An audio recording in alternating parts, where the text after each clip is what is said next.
Assalamualaikum warahmatullahi wabarakatuh. Kami dari Satbimas Polres Sumawi mengimbau kepada saudara-saudariku warga Kota Lok Sumawi untuk senantiasa meningkatkan kepedulian kita. Satuan Binmas Polres Lok Sumawe jelang berbuka puasa himbau masyarakat Kota Lok Sumawe untuk patuh pada peraturan lalu lintas dan tetap tertib berlalu lintas.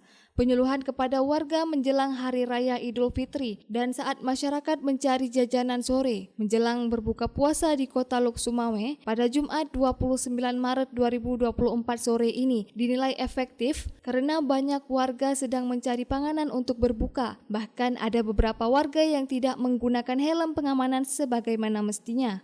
Menurut Kasar Binmas Polres Lok Sumawe yang dihubungi Puja TV melalui seluler AKP Zahabi mengatakan kegiatan himbauan ini dilaksanakan pada setiap sore dalam wilayah Kota Lok Sumawe.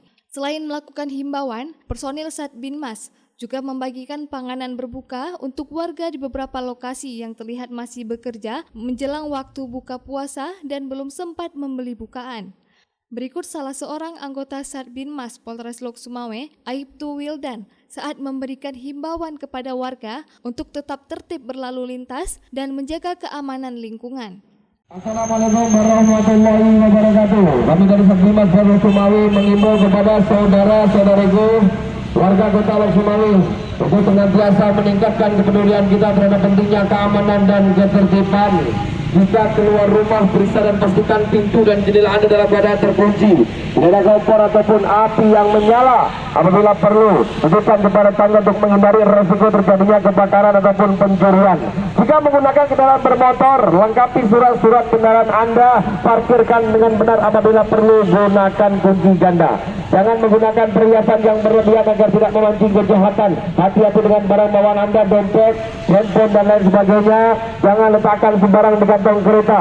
Letakkan di tempat yang aman. Jangan sampai hilang apalagi diambil orang. Untuk adinda kita, anak-anak kita, pastikan sudah berada di rumah pukul 10 malam. Pastikan sudah berada di rumah pukul 10 malam untuk menghindari resiko terjadinya atau menjadi korban atau pelaku kejahatan jalanan. Apabila melihat situasi yang mencurigakan, segera laporkan ke kantor polisi terdekat atau kepada pihak-pihak terkait sehingga mendapatkan penanganan yang benar. Demikian himbauan yang dapat kami sampaikan. Terima kasih atas segala perhatian. Wassalamualaikum warahmatullahi wabarakatuh. Dari Lok Sumawe, Deni Muhtadi melaporkan untuk Puja TV Aceh.